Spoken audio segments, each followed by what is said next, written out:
11월 1일 월요일 매일 성경 아침 묵상입니다. 오늘의 본문은 사사기 1장 1절에서 10절입니다. 계속 진행되는 하나님의 역사라는 제목으로 말씀을 묵상하겠습니다. 첫 번째 단락의 제목은 선봉에 선 유다 지파입니다. 1절 말씀을 보겠습니다. 여호수아가 죽은 후에 이스라엘 자손이 여호와께 여쭈어 이르되 우리 가운데 누가 먼저 올라가서 가나안 족속과 싸우리이까. 여호수아서 1장 1절도 함께 보겠습니다. 여호와의 종 모세가 죽은 후에 여호와께서 모세의 수종자 눈의 아들 여호수아에게 말씀하여 이르시되. 여호수아서는 모세가 죽은 후에 여호수아가 모세의 후계자가 되었다는 말씀으로 시작합니다. 사사기는 여호수아서와 비슷하게 여호수아가 죽은 후에로 시작합니다. 한 가지 다른 점은 여호수아가 죽은 후에는 모세나 여호수아와 같은 지도자가 없었다는 점입니다. 하나님은 왜 여호수아의 후계자를 세우지 않으셨을까요? 가나안 정복 전쟁은 총 3단계로 진행되었습니다. 1단계는 가나안 각 지역의 거점 지역을 정복하는 단계이고 2단계는 가나안 땅을 지파별로 분배하는 단계입니다. 1단계와 2단계 정복 과정을 기록한 성경이 여호수아서입니다. 마지막 3단계는 지파별로 분배받은 땅을 지파별로 정복하고 정착하는 단계로서 이것이 사사기에 나옵니다. 1단계와 2단계는 이스라엘 민족 전체가 참여해야 하기 때문에 하나님은 여호수아라는 지도자를 세워 이 일을 감당케 하셨습니다. 그런데 3단계는 민족 전체가 아니라 지파별로 감당하는 일이기 때문에 여호수아가 죽은 후에는 중앙 지도자를 세우지 않았습니다. 하나님의 역사는 모세와 여호수아와 같은 걸출한 지도자뿐 아니라 각 지파나 개인을 통해서도 실현됩니다.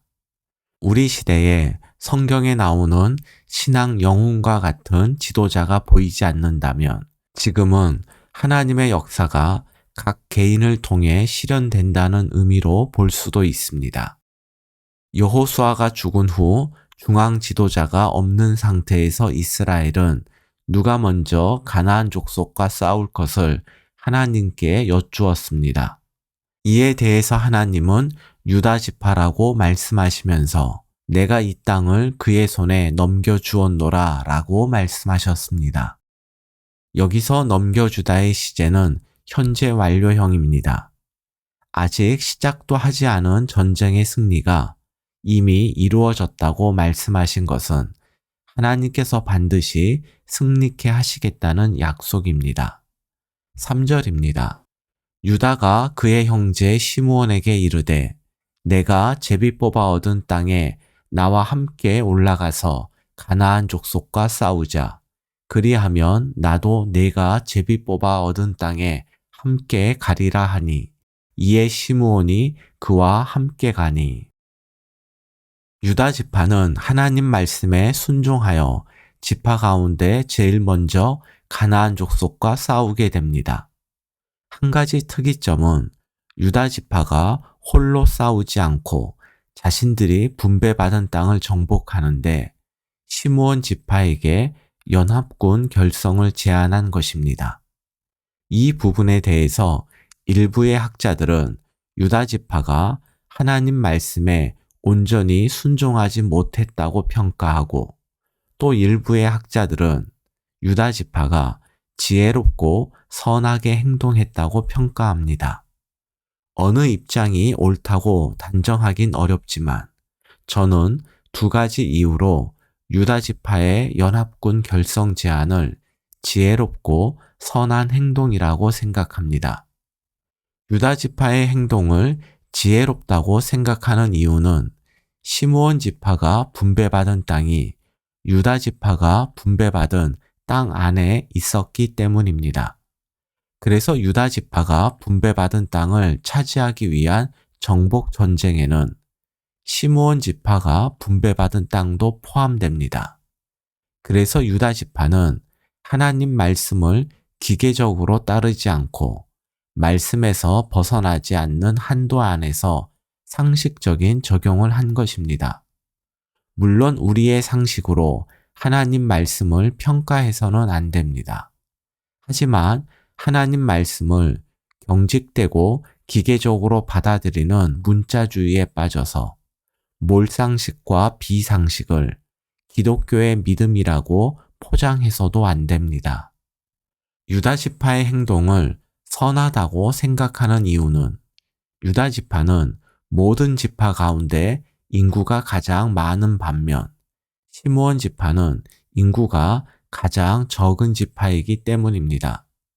민수기 26장을 보면 가나안에 들어갈 당시 유다 지파의 인구는 76,500명이었고 시므온 지파는 22,200명으로 3배 이상의 차이가 났습니다. 유다 지파 입장에서 시므온 지파는 큰 힘이 되지 않았겠지만 인구가 적은 시므온 지파 입장에서 유다 지파와의 연합은 분배받은 땅을 정복하는 데 큰 힘이 되었을 것입니다.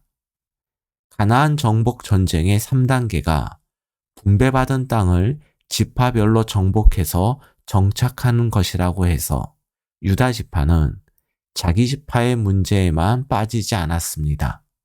다른 지파의 문제도 살피며 연약한 지파에게 연합을 제안하면서 그들의 전쟁에도 힘을 보태준 것입니다. 우리는 눈앞에 직면한 문제로 인해서 주변에 연약한 이들의 문제를 놓치며 살지는 않았습니까? 주는 것보다 받는 것이 적을 때에는 연합과 동역을 실패라 생각하며 함께하는 기쁨을 포기하며 살지는 않았습니까? 우리의 계산은 절대로 우리의 영원한 유익을 담보하지 못합니다. 하나님의 뜻 안에서 연합과 동역을 이루어 갈 때 하나님께서 우리 자신과 공동체를 친히 이끄시고 책임져 주실 것입니다. 두 번째 단락의 제목은 유다 지파의 승리입니다. 4절입니다. 유다가 올라가매 여호와께서 가나안 족속과 브리스 족속을 그들의 손에 넘겨주시니 그들이 베색에서 10,000명을 죽이고 유다가 먼저 올라가라는 말씀에 순종했을 때 하나님께서는 가나안 족속과 브리스 족속을 유다의 손에 넘겨주셨습니다. 하나님은 모세와 여호수아와 같은 걸출한 영웅을 통해서도 역사하시지만 순종하는 한 지파와 개인을 통해서도 하나님의 역사는 계속 진행됩니다. 사사기는 하나님 말씀에 대한 유다 지파의 순종으로 시작하고 있습니다. 그런데 사사기의 끝은 이 시작과는 전혀 다릅니다. 사사기 마지막 절인 21장 25절입니다. 그때에 이스라엘에 왕이 없으므로 사람이 각기 자기의 소견에 옳은 대로 행하였더라.